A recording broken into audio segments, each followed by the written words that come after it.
Hello guys, you are most welcome in my YouTube channel SSC विसरी। तो सबसे पहले तो यार आप सभी को थैंक यू सो मच। अभी तक मेरे साथ 500 से ज़्यादा एस्पिरेंट्स मेरे साथ जुड़ चुके हैं। तो इतना विश्वास दिखाने के लिए थैंक यू। और उसको सच बताऊँ तो मेरे को कोई यूट्यूबर वगैरह भी नहीं बनना है ऐसा कोई खास।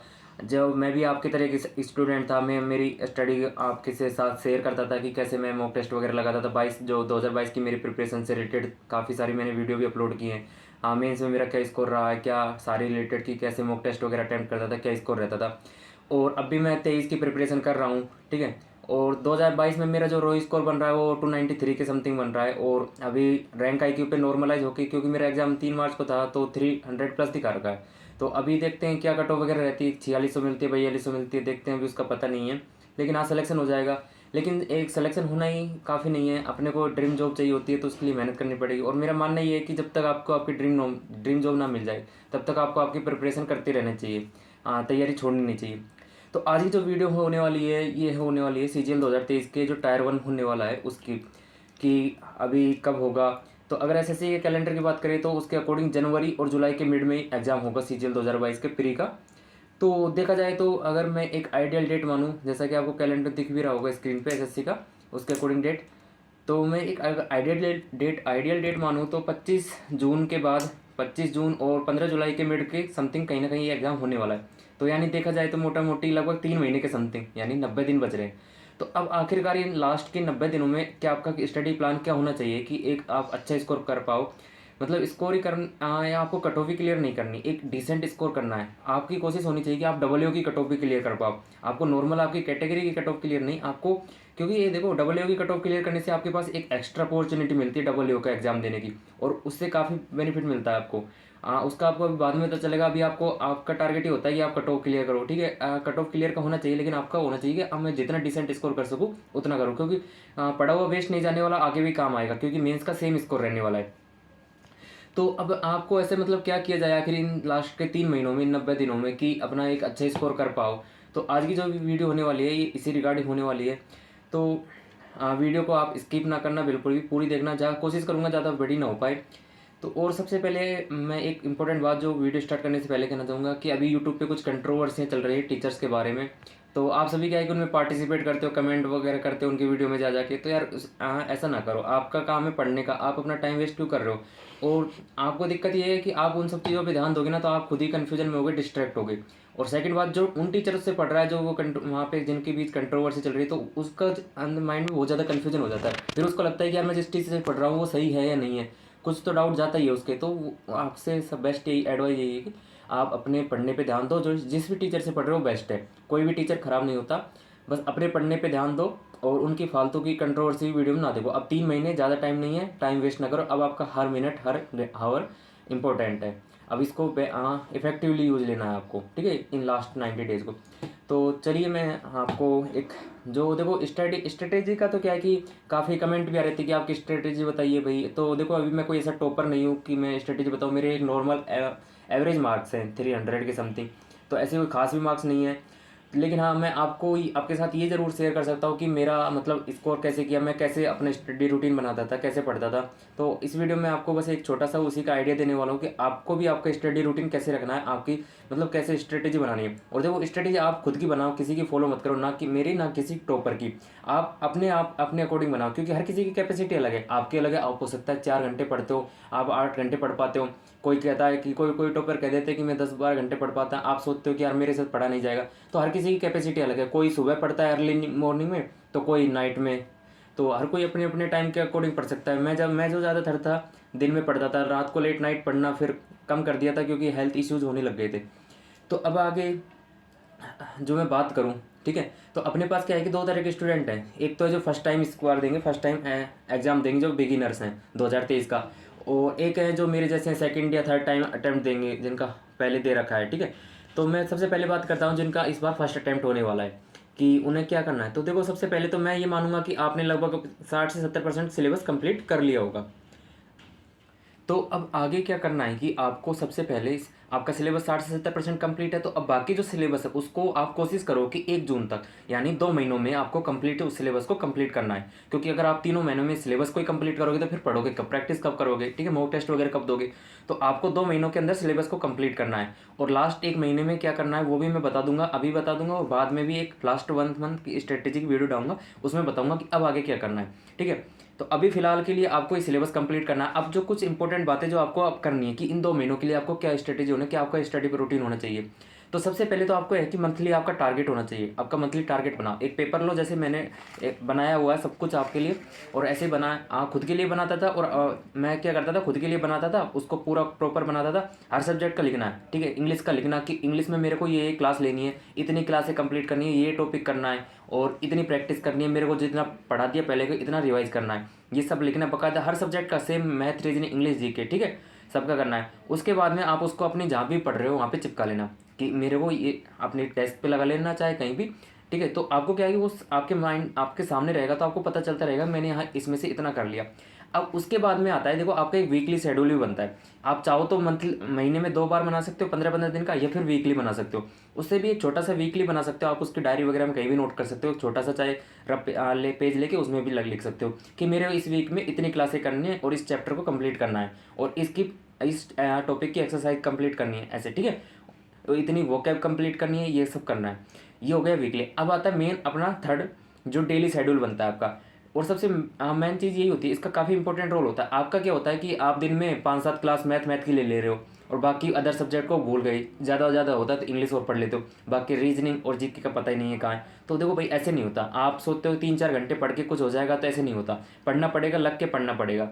आप करते हो सुबह पढ़ लिए 2 घंटे, आए फिर दोपहर में पढ़ लिए 1-2 घंटे, और शाम को पढ़ लिए 1-2 घंटे, और सोते हो पढ़ाई हो गई। तो ऐसे नहीं होने वाला भाई, सर साफ बता रहा हूँ, ऐसे नहीं हो पाएगा।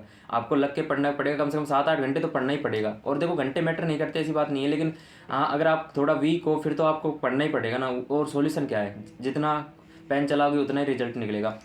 तो अब जो वीकली आपका जो डेली शेड्यूल है उसका मैं आपको एक रफ आइडिया दे दे रहा हूँ। मैं जैसे मैं फॉलो करता था, जो मैं डेली, मैं क्या है कि दिन में पढ़ता था, मैंने लाइब्रेरी ज्वाइन कर रखी थी, तो और मैं उसी को फॉलो करता था लगभग। वो मेरा सेम सा ही पैटर्न है जो मैं अभी आपको यहाँ पे दिखेगा स्क्रीन पे। तो मैं एक आइडियल टाइम मान रहा हूँ कि आप सुबह 6 बजे उठते हो, और 6 बजे उठने के बाद 7 बजे पढ़ने बैठ जाते हो, ठीक है। तो आप 7 बजे पढ़ते हो, तो आपको मैं सजेस्ट करूँगा कि आप 7 से 8:30 जो है सुबह के टाइम, मॉर्निंग में टाइम में 7 से 8:30 1.5 घंटे के लिए वोकैब पढ़ो। और वोकैब में कैसे 7 से 8 1.5 घंटा पढ़ना है, उसमें 1 घंटे के लिए आप अपनी जहाँ से भी आप प्रेफर कर रहे हो वोकैब के लिए, बुक से पढ़ रहे हो, टीचर से पढ़ रहे हो, जैसे भी, वो पढ़ो 1 घंटे के लिए। और आधे घंटे के लिए न्यूज़पेपर रीडिंग करो, इंग्लिश के न्यूज़ पे। अब उसमें आप चाहे एडिटोरियल कर सकते हो, बेस्ट एडिटोरियल करो, और न्यूज़ भी पढ़ सकते हो, लेकिन एडिटोरियल बेस्ट रहता है, ठीक है। उससे अंडरस्टैंडिंग भी आपकी, कंप्रेंशन वगैरह सब पार्ट अच्छा होगा, इसका काफ़ी बेनिफिट होगा आपको। सेकंड है कि 7 से 8:30 हो गए। अब उसके बाद आप 8:30 से 9 बजे तक आधे घंटे के लिए नाश्ता कर सकते हो। फिर जैसे कोई नहाना वगैरह, आप नहाते हो तो नहा सकते हो, ठीक है, जैसा भी आपको लगे। फिर 9 से पढ़ने बैठ जाओ दोबारा, 9 से 10:30 के लिए 1.5 घंटे के लिए। अब आप पढ़ो जीके, ये भी मॉर्निंग टाइम में पढ़नी। देखो जीके और वो क्या, मैं इसलिए मॉर्निंग टाइम इसलिए क्यों बता रहा हूँ, क्योंकि हाँ, आप सुबह अपना माइंड फ्री होता है बिल्कुल, और इसमें जितना आप डालोगे उतना ज़्यादा आपको आउटपुट मिलेगा, यानी बहुत ज़्यादा याद रह सकता है सुबह के टाइम। और जीके और वो क्या दोनों ऐसी चीज़ें, क्योंकि इनको याद ही करना पड़ेगा, ठीक है। तो सुबह 10:30 तक आपका जीके हो गया। उसके बाद 10:30 से आप 12 तक, 10:30 से 12 तक 1.5 घंटे आपकी इंग्लिश वगैरह की कोई क्लास ले सकते हो, ठीक है। जैसे ज़्यादातर आजकल क्या है, सब हर कोई ऑनलाइन लेता है। अब मैं इस जो शेड्यूल बता रहा हूँ उसमें कोचिंग वालों को नहीं। अब क्या है कि किसी ने कोचिंग ज्वाइन कर रखी होगी, तो वो 3-4 घंटे कोचिंग में देता होगा, तो वो अपने हिसाब से देख ले। आप अपने आगे पीछे कर सकते हो। क्या है, कुछ लोग सुबह जल्दी अर्ली मॉर्निंग उठ के पढ़ते हैं, तो वो भी अपना देखे, और जो लेट नाइट तक पढ़ते हैं तो वो अपने हिसाब से अपना शेड्यूल बनाए, ठीक है। मैं आपको एक आइडियल टाइम बता रहा हूँ जो डे में पढ़ते हैं और जो फॉलो करते हैं ज़्यादातर। तो आप 10:30 से 12 तक क्या है कि इंग्लिश पढ़ सकते हो सुबह, ठीक है, आपकी क्लास वगैरह ले ली, या मैथ, किसी को मैथ पसंद है मैथ पढ़ सकता है। फिर उसके बाद 12 से 1 आप लंच कर लीजिए। ज़्यादातर सभी इसी टाइम लंच करते हैं, 12 से 1, या फिर कोई होता है 1 से 2 कर ले, तो आप देख सकते हो 12 से 1 या 1 से 2। फिर चलते हैं इवनिंग आफ्टर नून के बाद की। तो कुछ क्या है कि दोपहर में सोने की आदत होती है कुछ को, तो मैं कहूँगा कि यार रात काफ़ी होती है सोने के लिए, तो आप रात को सोना सजेस्ट प्रेफर कीजिए। या फिर जैसे दिन में सोना चाहते हो तो आप एक शॉर्ट नैप ले लीजिए, आधे घंटे की 1 घंटे की सो सकते हो, ठीक है, खाना खाने के बाद, या जैसे भी आपको बेस्ट लगे। तो मैं बात करूँ तो आप 1 से 2.5 मैथ पढ़ सकते हो, और 2.5 से 4 तक आप, अगर मैथ में कोई दिक्कत नहीं है तो मैथ ही कंटिन्यू कर सकते हो, या फिर 2.5 से 4 सॉरी 1 से 3, आप 1 से 3 इंग्लिश पढ़िए और 3 से 5 मैथ पढ़ लीजिए, जो आपको बेस्ट लगे, ठीक है। फिर उसके बाद में क्या है कि आप 5 से 6 मैथ का रिवीजन कर लीजिए। अब यानी आपको यही नहीं है कि आपने जो मतलब पढ़ रहे हो, जो आपकी क्लास ले रहे हो वो भी पढ़ना है, आपको पीछे का पढ़ना है, आपको प्रैक्टिस करनी है, वो ज़्यादा ज़रूरी है, आपका पढ़े हुए से भी ज़्यादा ज़रूरी है। क्योंकि अगर आप उसको अभी नहीं पढ़ोगे ना तो बाद में भूल जाओगे, फिर बाद में सब कुछ भूल जाने वाला है, फिर आपको दोबारा ही पढ़ना पड़ेगा पूरा। फिर आप बोलोगे कि हमारे क्वेश्चन नहीं हो रहे, क्वेश्चन अटैम्प्ट नहीं हो रहे, मॉक में नंबर नहीं आ रहे। मॉक में नंबर कहाँ से आएंगे जब आपके पुराने की प्रैक्टिस ही नहीं है, आप उन क्वेश्चन को करने में टाइम ले रहे हो, और वही रीज़न होता है कि आपके मॉक्स में मार्क्स नहीं आ पाते, ठीक है। तो 5 से 6 मैथ से रीजन मैथ पढ़ सकते हो, आप मैथ की प्रैक्टिस कर सकते हो। अब उसके बाद चलते हैं 6 से, देखो इवनिंग टाइम में कोई नहीं पढ़ता, ज़्यादातर सब अपने बाहर घूमने निकल जाते हैं पार्क वगैरह में या दोस्तों के साथ, और मैं भी ज़्यादातर इवनिंग टाइम में बहुत ही कम पढ़ता था, रेयर चांस में। तो आप भी अपना देखो, हाँ थोड़ा सा टाइम होना चाहिए जो आप अपने मूड को फ्रेश करो। तो मैं सजेस्ट करूँगा कि आप इवनिंग टाइम में, चाहे अब आपके अकॉर्डिंग ले सकते हो टाइम, जो ले सकते हो। मैं सजेस्ट कराऊँगी 6 से 6:45 का टाइम आपको अपने दोस्तों के साथ फ्रेश माइंड कर सकते हो, या फिर जो भी आप करना चाहो, ठीक है। उसके बाद आप 6:45 से 7:45 फिर से पढ़ लीजिए 1 घंटा, और यहाँ पे आप इंग्लिश की प्रैक्टिस कर सकते हो, जो इंग्लिश पढ़ा है, या फिर मैथ की पे प्रैक्टिस कर सकते हो। और देखो मैथ और इंग्लिश को मेरे अकॉर्डिंग आपको 3 से 4 घंटा देना है दिन में, 3 से 3.5 घंटा तो मिनिमम दीजिए, क्योंकि इतना ज़रूरी है मैथ और इंग्लिश के लिए। मैथ और इंग्लिश दोनों के लिए 3.5 घंटा दीजिए, ठीक है। और इंग्लिश का तो काफ़ी वेटेज है, क्योंकि मेंस में 45 क्वेश्चन आते हैं, तो मैथ से भी ज़्यादा क्वेश्चन आते हैं, 15 क्वेश्चन, और इंग्लिश में बहुत लोगों के गलत होते हैं, ठीक है। तो इंग्लिश को अच्छे से ध्यान देना है। अब उसके बाद की बात करते हैं कि शाम को आप खाना वगैरह खाते हो, तो मैं मानता हूँ कि 7:45 से 8:30 तक आप खाना वगैरह खा लोगे। फिर आप 8:30 से फिर से बैठ जाइए 10 बजे तक पढ़ने के लिए, 10:30 बजे तक पढ़िए, 8:30 से 10:30, 2 घंटे। अब आप यहाँ पे आप क्या बचा, रीजनिंग बचा और जीके में पढ़ सकते हो। जैसे जीके में क्या बची, करंट बची, ठीक है। तो आप 8:30 से 10:30 क्या कर सकते हो, रीजनिंग पढ़ लीजिए 1 घंटा, जो भी आपको बेस्ट लगे, 1 घंटा सवा घंटा, और जीके पढ़ लीजिए। जीके में क्या, करंट पढ़ लीजिए, या फिर और जो कोई टॉपिक रह गए हो आपका उसको रिवाइज कर लीजिए। तो अब बज जाते हैं 10:30, 10:30 बजने के बाद आपका आता है 11 बजे, 10:30 से 11। अभी 10:30 से 11 आधे घंटे में आपको क्या करना है, 10-15 मिनट तो आप कैलकुलेशन कर लीजिए, क्योंकि देखो कैलकुलेशन का काफ़ी रोल है। अगर आप अभी से कैलकुलेशन की 10-5 मिनट भी प्रैक्टिस करोगे ना, तो आपको बहुत हेल्प मिलने वाली है। आप लास्ट टाइम में कैलकुलेशन के लिए ट्राई करते हो तो लास्ट टाइम में कुछ नहीं हो पाता। अभी से प्रैक्टिस कीजिए, अभी से ज़्यादा मजबूत कीजिए ना अपनी। अभी 3 महीने अगर अभी से 5-5, 10-10 मिनट करोगे तो बहुत ज़्यादा अच्छी कैलकुलेशन हो जाएगी।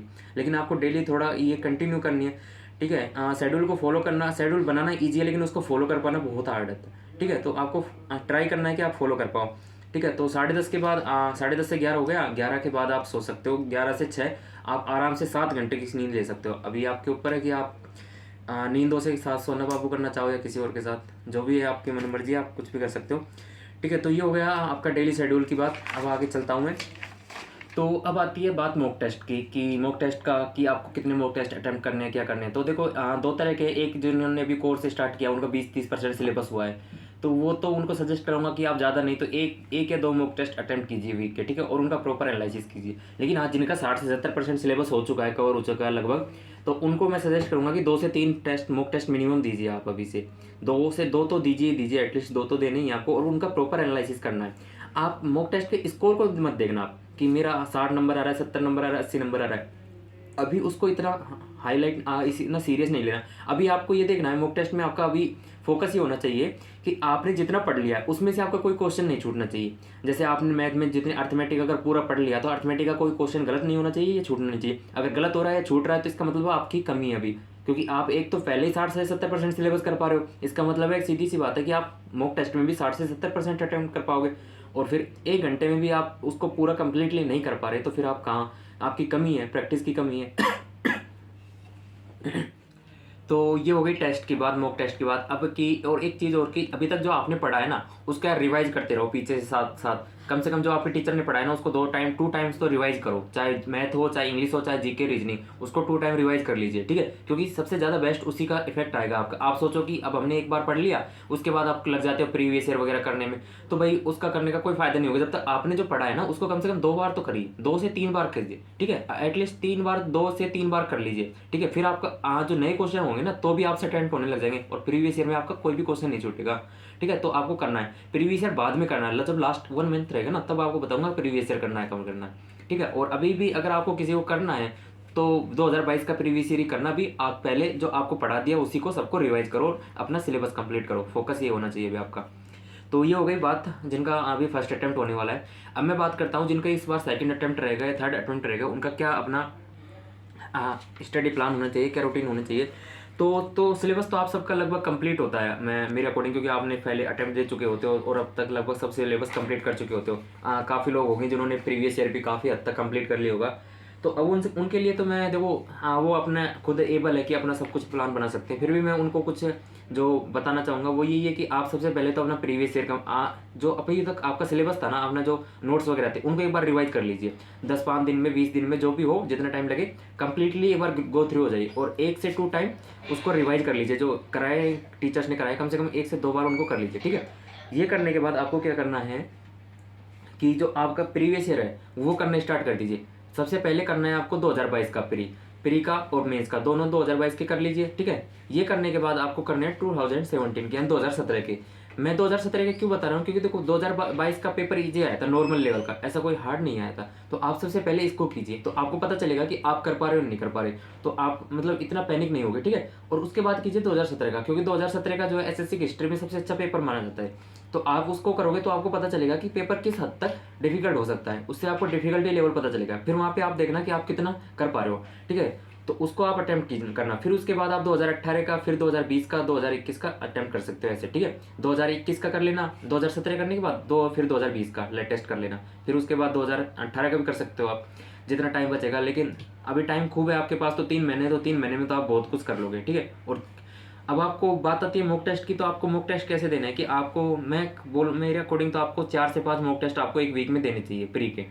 फिर कम से कम 4 से 5 मॉक टेस्ट तो दीजिए आप एक वीक में। क्योंकि अब देखो आपके पास काम क्या है कि प्रीवियस ईयर को रिवाइज करना, प्रीवियस ईयर को सोल्व करना और मॉक टेस्ट अटेम्प्ट करना,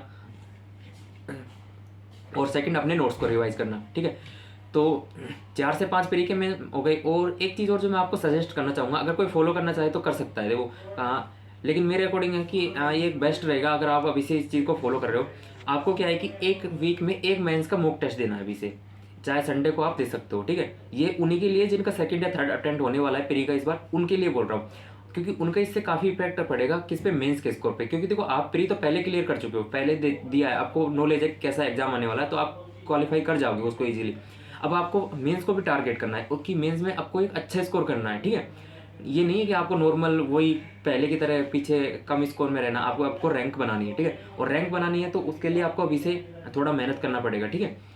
एक चीज़ और जो आपको क्या करना है कि जीके और इंग्लिश पे, इन पे ज़्यादा फोकस कीजिए, क्योंकि इस बार रैंक इंक्रीज करने में ये काफ़ी इंपॉर्टेंट फैक्टर रहेंगे। क्योंकि 22 में भी देखा आपने कि जीके में और इंग्लिश में सबसे ज़्यादा डाउन रहा स्कोर, ठीक है। तो इसमें भी इस बार भी आप उन्हीं पे ज़्यादा फोकस करने की कोशिश कीजिए, तो इससे आपकी रैंक भी इम्प्रूव होगी और तो आपको आपकी ड्रीम पोस्ट भी मिल पाएगी। तो ये सारी सजेशन थे मेरे को, मैं जो देना चाहता था आप सबको, ठीक है। तो भाई ये था लास्ट 3 मंथ को लेके एक स्टडी प्लान की आपको कैसे पढ़ना है, क्या करना है, ठीक है। आप इस तरह देखो, जैसे मैंने बताया इस तरह आप अपना शेड्यूल वगैरह बना सकते हो। और जिसको अगर फॉलो करना है वही फॉलो करे, किसी के मन करे उसी वही फॉलो करे, कोई ज़बरदस्ती नहीं है, आप अपने अकॉर्डिंग देख सकते हो। और जिसका बेटर चल रहा है ना, अपना शेड्यूल वगैरह सेटअप है, तो वो उसी को कंटिन्यू फॉलो करते रहे, चेंज ना करे उसमें, ठीक है। जैसे भी पढ़ रहे हो अपने मस्त होकर पढ़ते रहो। अगर रात में पढ़ते हो तो रात में पढ़ो, कोई दिक्कत नहीं है। सुबह जल्दी उठ के पढ़ते हो तो जल्दी पढ़ो, कोई फर्क नहीं पड़ता आप सुबह जल्दी उठ के पढ़ते हो या रात में, थोड़ा बहुत पड़ता है। लेकिन आप अगर आप चेंज करने लग जाओगे, कोई सुबह जल्दी उठने की कोशिश करोगे, तो वो सारा खराब हो जाएगा, ठीक है। आपके कई दिन खराब हो जाएंगे उसमें शेड्यूल, क्योंकि एक सेटअप बनने में काफ़ी टाइम लगता है, ठीक है। और एक चीज़ और, क्या 2-3 घंटे पढ़ के सिलेक्शन हो सकता है क्या? नहीं हो सकता भाई, पढ़ना पड़ेगा, अच्छे से पढ़ना पड़ेगा, ठीक है। कम से कम 7-8 घंटे पढ़िए, ठीक है। और अब ज़्यादा टाइम नहीं रहा, 3 महीना है, तो लग के पढ़िए। 1-1 घंटा वो आपका इंपॉर्टेंट है, ज़्यादा टाइम वेस्ट मत कीजिए इधर उधर की बातों में, लग के पढ़ लीजिए, सिलेक्शन हो जाएगा आराम से और एक अच्छा स्कोर कर पाओगे। वरना बाद में एक्सक्यूज ही देते घूमोगे कि मॉक टेस्ट में स्कोर नहीं हो पा रहा, कि अब क्या करें, लास्ट 10 दिनों में पूछोगे आप, लास्ट 1 महीने में पूछोगे, तब कुछ नहीं हो पाएगा। अभी से सिलेबस वगैरह वो कंप्लीट करके प्रैक्टिस कीजिए जितना हो सके, ठीक है। और अगर यार आपको लगता है कि मैं अच्छे से भी आपको सजेस्ट कर पा रहा हूँ, मेरी वीडियो वगैरह आपको अच्छी लगती हो, तो वीडियो को लाइक वगैरह कर लीजिए। और अपने अगर आपके साथ कोई फ्रेंड एसएससी की तैयारी कर रहा है तो उसको मेरा चैनल भी आप रेफ़र कर सकते हो। और चैनल को भी आपने अगर अभी आपने भी नहीं किया तो आप भी चैनल को सब्सक्राइब कर लीजिएगा और अपने फ्रेंड से भी करवा लीजिएगा। और कुछ के कमेंट भी आ रहे थे कि भैया जीके वगैरह हर सब्जेक्ट के लिए प्रॉपरली बता दीजिए कि कहाँ से पढ़ना है, कैसे पढ़ना है। तो उनके लिए भी जल्दी मैं छोटी सी वीडियो बना दूंगा कि आपको यहाँ से करना है और कितना टाइम देना है, कि सब्जेक्ट को कहाँ से प्रेफर करना है, ठीक है। सोर्स वगैरह सब कुछ बता दूंगा उन वीडियोज़ में। तो उसके लिए भी आप चैनल को सब्सक्राइब कर लीजिएगा। और वीडियो को यहाँ तक देखने के लिए, अगर आपने इतनी वीडियो देखा है तो उसके लिए बहुत दिल से थैंक यू।